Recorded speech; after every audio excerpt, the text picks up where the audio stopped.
And capitalist realism isn't just there being pushed by neoliberal ideologues. It's in us as well. And I think nothing illustrates this more clearly than the real widespread failure of the so-called left, if there is any such thing anymore in parliamentary terms, in Europe, to have taken advantage of the most spectacular failure of a political project ever, probably, which was the financial crisis and the bank bailouts of 2008. Living in a contemporary global capitalistic world, one that has siphoned out any radical economic dissent, the question looms, are we able to escape capitalism? Is there anything past it? Is any such endeavor even possible? To an arguable majority, they understand the looming issues with capitalism, even if it's something painful to admit. But this supposedly post-ideological world, a world with the end of the Soviet Union, of an actual communist Chinese government, is there any coherent vision past global capitalism? This is a central ethos of this book. Can we escape capitalism? What is capitalism? And what is this capitalist realism that Mark Fisher talks about? It should be noted before the body of the video, I have been told numerous times to read this book in its whole, and I regret I have not done it sooner. After reading this is hands down one of my favorite works of theory and the greatest visualization of American capitalism I have ever seen. It is bleak, it is depressing, but more than anything, it is beautifully relevant. A relevancy from an author who fundamentally lived what he wrote, and who understood these very conditions to his core. I want these core points to be accessible to all, if possible, for these ideas to work into the collective unconsciousness and to help break and understand this weird matrix that we are in. There has been numerous videos on capitalist realism, but I want this one to be the absolutely most ambitious one. I want it to completely encompass this book in its whole and with an accessible form for all. More than anything, I want to do capitalist realism justice. This video is capitalist realism just in video form. When, after 1989, when capitalism loses its visible antagonists in the sort of Soviet Empire, then capitalism doesn't have to defend itself as such. It just becomes the horizon of the imaginable. It doesn't have to be it doesn't have to be named anymore. It's all the more powerful because it's not named. Right from the start, Mark Fisher comes out swinging with the phrase, "It's easier to imagine the end of the world than the end of capitalism," a phrase widely attributed to Frederick Jameson and Slavoj Žižek. As shocking as this phrase is, it's undeniably true in almost every way. That capitalism isn't a mere economic system. It's an imposed psychological reality and condition that has permanently altered our being. If post-mortem consciousness existed and we collectively destroyed our existence at the whims of capital, the very idea of restricting capitalism would possibly scare more than a very real apocalyptic scenario. In this context, capitalism isn't a mere system. It is us. This is why, when the impending threat of climate change is brought up, the reasonable response is, I just simply try not to think about it. To end capitalism is to end our contemporary human subjectivity today. But given the nature of this book, we must closely define what capitalism is and how it molds to us. Mark Fisher does just that with a whole host of prior theory. From the start, he elaborates on the traditional ethos of capitalism with a quote from Marx and Engels in the Communist Manifesto. Capital has drowned the most heavenly ecstasies of religious fervor, of chivalrous enthusiasm, of Philistine sentimentalism, in the icy water of egotistical calculation. It has resolved personal worth into an exchange value, and in place of the numberless indefeasible chartered freedoms, has set up that single unconscionable freedom, free trade. In one word, for exploitation. Veiled by religious and political illusions, it has substituted naked, shameless, direct, brutal exploitation. Capitalism is the human condition that is left after culture, ritual, and symbolic elaboration is dead. The new culture is now consumption and spectacle. It moves into the aesthetic realm, and as aesthetics and rational ideation go, we see capitalism as the ultimate purveyor. Humans do not merely go on military conquests like Genghis Khan. We do not merely kill and burn down villages for fundamental power and control. Instead, we set up camp in foreign countries and systematically set up shop and exploit human labor, with the shiny facade of progress. But only when the exploited recognize the game they are being subjected to, they revolt and fight back. Then extreme brutality emerges, a brutality that is arguably worse than prior forms. Brutality like we saw in King Leopold II's Free State of Congo, plantation slavery in Cuba and in the Caribbean. Brutality doesn't cease to exist, it's simply masked. It's a more efficient and systemic endeavor. Capitalism sucks up culture, it sucks up history, turns the very things that often made us human into museum pieces. Everything is objectified, it's commodified. With Fukuyama's idea that we have reached the apex with liberal capitalism after the fall of the Berlin Wall, Mark Fisher believes that critical insight into late capitalism is often Nietzschean rather than Marxist. Nietzsche wrote about the overflow of history into the human condition. We have replaced human engagement in life, culture, and politics into spectatorship. We retroactively learn what it is to be human. We retroactively examine truth rather than engage into activities that make it so. Fisher quotes, Nietzsche's most prescient pages are those in which he describes the oversaturation of an age with history. It leads an age into a dangerous mood of irony in regard to itself. He wrote in Untimely Meditations, and subsequently into the even more dangerous mood of cynicism, in which cosmopolitan fingering, a detached spectatorialism, replaces engagement and involvement. This is the condition of Nietzsche's last man, who has seen everything, but is decadently enfeebled precisely by this excess of self-awareness. This quote absolutely hit me to my core. Think about what we are doing right now. We are learning about something very abstract, theory-orientated, while simultaneously ignoring the very woes that we are learning about in reality. This learning, this education, this self-awareness simultaneously pacifies us. If this isn't one of the most scary insights, I have no clue what is. Moving on, Mark Fisher visualizes this living from history with Kurt Cobain. Kurt Cobain understood this new society of historical life. Kurt Cobain knew, as a star of MTV, he was just a prop that will eventually collapse. He was a spectacle, a newer mimic of stars like Jim Morrison and Hendrix. There's nothing more embarrassing than a group of people walking up to you and shaking and clamoring and praising you like you're some kind of fucking god or something. It's embarrassing. Further, even understanding this phenomenon to Cobain was a cliche. These anxieties he expressed further resulted in the nihilistic facade he portrayed. Why does it matter if I will be replaced by something greater?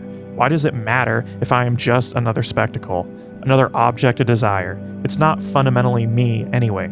This abundance of history creates a weird, new form of nihilism. If we know the results of our action, how time will repeat itself, why do anything at all? This is a nihilism that works perfectly within postmodern capitalism. This is often not a conscious nihilism either. The nihilism of the past, the very Nietzschean anxieties around the loss of culture, the loss of things that make us human, is child's play to this new form of nihilism today. And in many ways, it isn't just nihilism. It's a new pernicious form of it, one that convinces you of the opposite. Fisher showcases this in the film WALL-E, a movie that shows an uninhabitable world from radical human consumption, a movie that actively decries the forms of capitalism we are subjected to and face right now. This movie isn't just spectacle, it invites us in to interact and participate in it, gauge the world around us, how we are contributing to global disaster. Because of this, there was a mass outcry from right-wing observers for quote-unquote attacking its own audience. In many ways, WALL-E is a Marxian-like film, but there is one thing, there's one huge caveat at hand. This film ironically feeds this capitalist realism. The very film performs our anti-capitalist activism and education for us. We can consume this film with impunity. This corporate activism does all the work for us and perfectly pacifies us. Pacifies the very innate threat of human destruction into an ideal that we can pervasively enjoy. Where in other societies, propaganda is needed to cover up repressive acts, the exact opposite is true with contemporary capitalism. Capitalism is strengthened by its own critiques. These corporate anti-capitalist critiques ironically act as a very reinforcement and an unconscious pacifying agent. As reinforcement goes, Fisher brings up the mode of mental health in contemporary capitalism, mirroring the work of Eros and Civilization by Herbert Marcuse, link right up above if you are interested. We see that mental health is a radically individualistic and internal problem. Psychology and mental healing are purely partitioned into an interpersonal thing. You have a chemical imbalance, you are super stressed, etc. Yet, we recognize that external events play a role in this regardless. You go to therapy after a family member dies, after you are having a rough time in life, but the medical apparatus never touches work. It never touches economics. That is purely off limits. It's off limits because of capitalist realism. The idea that neoliberal contemporary capitalism is simply innately us. Therefore, it presents a depth that even psychology hasn't even been able to systematically penetrate. This moves us into the newer economic working conditions that affect the Western subject. We used to live in a Fordist world, a capitalist framework that mirrored Henry Ford's production model, line workers doing the same menial task over and over and over again. This is where traditional Marxists derive much of their ideas around alienation and the modern state of industrialized work. Yet today, we are living in something more pervasive and totally different. We are now in a very post-Fordist economic world. We see that in this post-Fordist world, flexibility, nomadism, and spontaneity are absolutely essential. You must be flexible, willing to stretch yourself to the absolute max. Hyper-individuality is now favorable. You must follow unfounded rules that are constantly made up on the spot. The main character of this film is in a constant state of useless, menial task, sent from hyper-bureaucracy.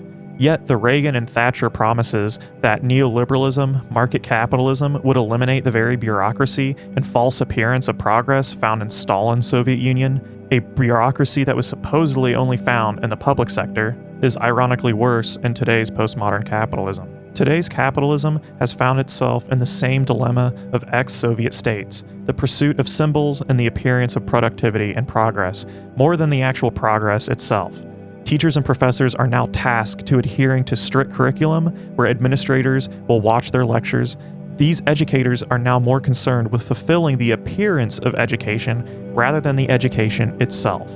But this isn't a phenomenon found because education is within the public sector. This is a new phenomenon posited by neoliberal, right-wing, and hyper-capitalistic governments. A strategy that originally took place in private schools, but then subsequently found its home in public schools from a neoliberal government. Mark Fisher quotes, "This is in part a consequence of the inherent resistance of certain processes and services to marketization. The supposed marketization of education, for instance, rests on a confused and underdeveloped analogy. Are students the consumers of the service or its product? The idealized market was supposed to deliver friction-free exchanges, in which the desires of consumers would be met directly without the need for intervention or mediation by regulatory agencies. Yet the drive to assess the performance of workers and to measure forms of labor which, by their nature, are resistant to quantification, has inevitably required additional layers of management and bureaucracy. What we have is not a direct comparison of workers' performance or output, but a comparison between the audited representation of that performance and output. Inevitably, a short-circuiting occurs, and work becomes geared towards the generation and massaging of representations rather than to the social goals of the work itself.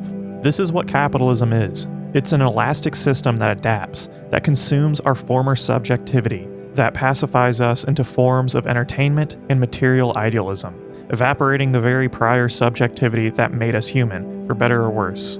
The concept of this contemporary capitalism is one of profound ironic contradiction. Fisher quotes the French philosopher Alain Badiou on this very late 20th century postmodern capitalistic paradox. A brutal state of affairs, profoundly inegalitarian, where all existence is evaluated in terms of money alone, is presented to us as an ideal. To justify their conservatism, the partisans of the established order cannot really call it ideal or wonderful, so instead they have decided to say that all the rest is horrible. Sure, they say, we may not live in a condition of perfect goodness, but we're lucky that we don't live in a condition of evil. Our democracy is not perfect, but it's better than the bloody dictatorships. Capitalism is unjust, but it's not criminal like Stalinism. We let millions of Africans die of AIDS, but we don't make racist nationalist declarations like Milosevic. We kill Iraqis with our airplanes, but we don't cut their throats with machetes like they do in Rwanda, etc. What separates today's capitalism of a post-Soviet world is one of postmodern capitalism, where universal values do not really exist. There is a rejection of responsibility outside of the pursuit of capital. But Fisher articulates that this realism he talks about isn't merely postmodernism. It's more intense than that. It's a form of postmodernism beyond itself. Fisher says, capitalist realism no longer stages this kind of confrontation with modernism. On the contrary, it takes the vanquishing of modernism for granted. Modernism is now something that can periodically return, but only as a frozen aesthetic style, never as an ideal for living. This is what capitalist realism is. It is a rejection of concepts of space and time, history, everything. Capitalist realism rejects absolutely everything except the pursuit of capital. And subsequently, we see a world that completely cries out for modernity and of the very better days of the past. And in a very capitalist realist society, this is what crying out for modernity looks like. You feel. Vote now. You're gonna pack the Make court? sure you, in fact, let people know He doesn't wanna you're a answer the senator. question. I'm not going to answer the question Why because wouldn't you answer that because question? the question you want to put a lot is of the new question Supreme Court is justice, the radical question- left. Will you Who shut is up, on, man? Listen, who is on your list, Joe? This Who's is on your so list? right. Gentlemen, This is- I think This we've is ended so this. unprecedented. He's going to pack the court. We have I'm not going to give a list. We have ended this segment. We're going to move on to the second segment. That was really a productive segment, wasn't it? Biden represents our prior tame postmodern capitalistic world, one just with a nice modern facade. This world still has a connection to modernity, though. He is a representation of normalcy, a horrid neoliberal normalcy, but he is a cry for a return to better days. Admittedly, still terrible days, yet better than the latter stages of this realism. But while there is a connection to modernity, this normalcy is still removed from modernity itself. With Trump is the very embodiment of elastic capitalist realism. He is the embodiment of the ultimate form of postmodernism, as capitalist realism really is a hyper-potent form of postmodernism. We've covered a bit of postmodern conservatism on this channel. Here's a link above if you are interested. Biden acknowledges the fact of climate change, student loan debt, and the woes affecting capitalist subjects. Yet it will still be a massive struggle for him to do anything of substance on these issues. He will fight tooth and nail to keep capital at the forefront of importance. Compared to Trump denies these issues altogether. It's as simple as him claiming these massive issues don't really exist. And like that, they quite honestly disappear from his sphere of responsibility, as his base simply follows along. He's a reverse of the former. He lies about the issues plaguing humanity, yet he's ironically honest about the results. See that? Where I could stand in the middle of Fifth Avenue and shoot somebody and I wouldn't lose any voters, okay? It's like incredible. You see, he is cryptically honest about the political reality we are residing in, and the very disturbing, yet true results of his action. But these actions, these desires for a return to modernity, to normalcy, can be viewed through the psychoanalytic lens of the Lacanian real. In this case, Fisher uses the real as something that any reality must suppress, an unattainable void that can be viewed through the fractures and inconsistencies of what we perceive reality to be. And in more Lacanian psychoanalytic terms, the appearance of reality can be seen as the symbolic order and the imaginary. But of course, we'll have to refrain from doing a complete deep dive into Lacanian psychoanalysis. Yet, through this lens of looking at the fractures within capitalism, fractures that give us a glimpse into the real, the concept of the real can be used as a tool to uncover the true reality of capitalism, capitalist realism, and the very psychological effects it attempts to cover up. Rather than using a more ontological or metaphysical approach to the real, Mark Fisher is simply using the real as an application, how the real can kind of ironically be used in concepts symbolically. So with a very symbolic approach to the real, Fisher gives environmental catastrophe as an example of a real. It's impossible for capitalism to truly assimilate climate change-induced apocalypse into a potential reality. This statement might be confusing to some, given we use the example of WALL-E, an ultimate critique of capitalism. Yet, even within the most cynical examples such as WALL-E, we don't even concede that human annihilation is actually possible. Within WALL-E, humans are still alive, with robots to do the fixing of human woes and mass consumption. Even the most cynical critiques within mass entertainment and media does not truly contend with absolute catastrophe. Rather, the idea of catastrophe is just ironically reinforced within the system of capitalism. Solutions are just repackaged within the commodity, packaged into advertising and marketing campaigns. In simpler terms, under this stage of capitalism, the solution to climate catastrophe driven by capitalism is repackaged into more capitalism. Fisher quotes, "Environmental catastrophe is one such reel. At one level, to be sure, it might look as if green issues are very far from being unrepresentable voids for capitalist culture. Climate change and the threat of resource depletion are not being repressed so much as incorporated into advertising and marketing.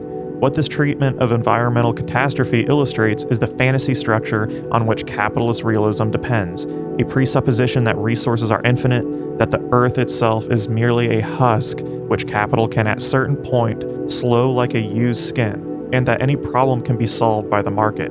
In this case, the hidden real in a capitalist system is the emergence of surface capitalist solutions to solve the very issues capitalism has created. The privatization of stress, a new emergence of neoliberal hyper-bureaucracy, a very much worse audit-based version of bureaucracy neoliberalism promised to solve." Fisher describes this massive issue of mental health and how capitalism privatizes it and reestablishes mental health as purely internal, a natural occurrence.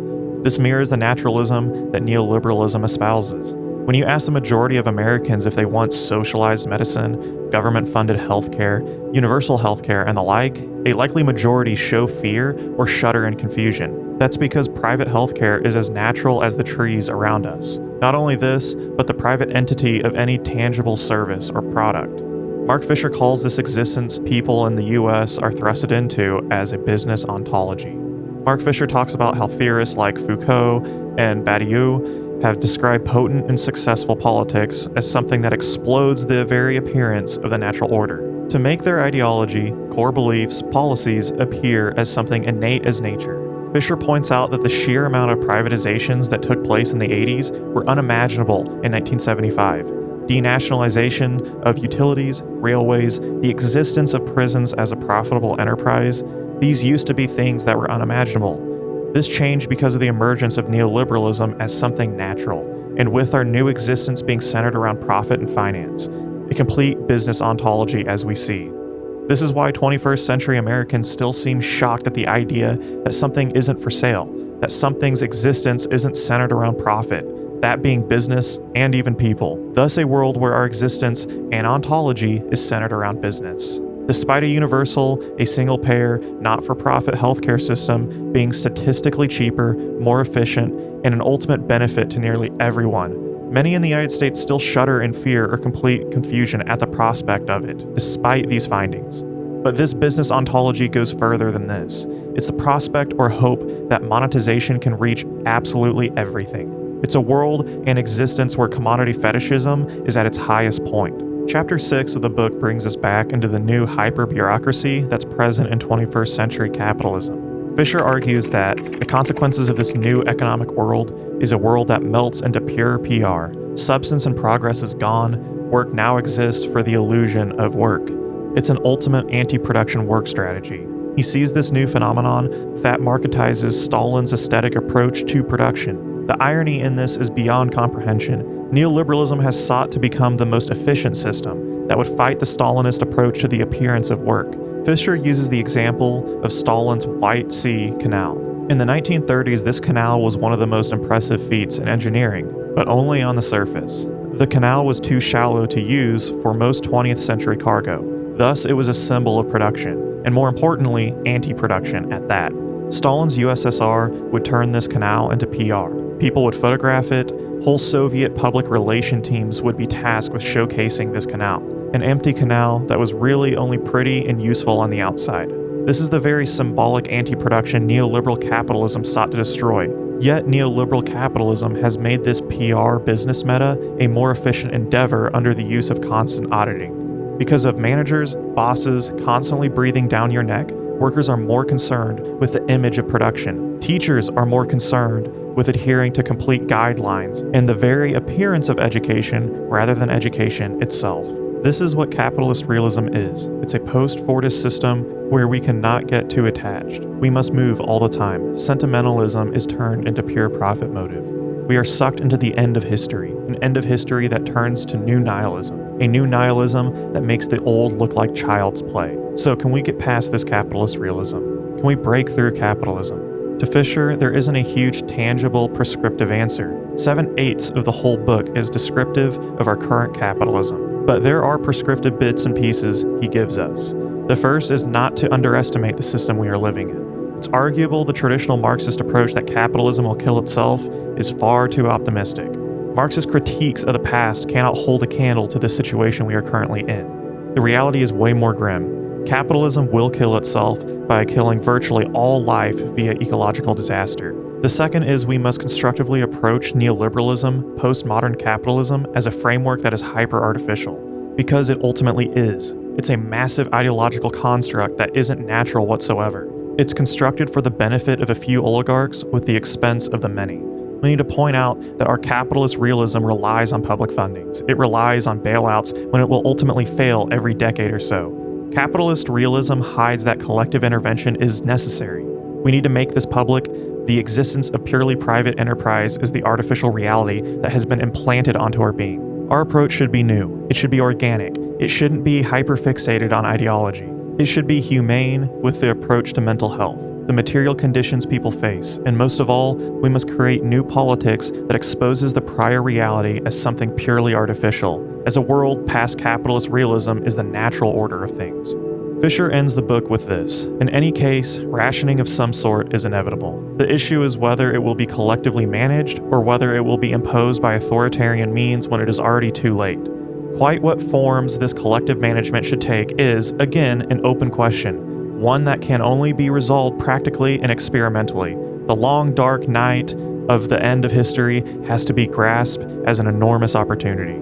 The very oppressive pervasiveness of capitalist realism means that even glimmers of alternate political and economic possibilities can have a disproportionately great effect. The tiniest event can tear a hole in the gray curtain of reaction which has marked the horizons of possibility under capitalist realism. From a situation in which nothing can happen, suddenly anything is possible again. Thank you guys so much for watching and making it to the end. Capitalist realism, in my opinion, is one of the most important books written in the 21st century.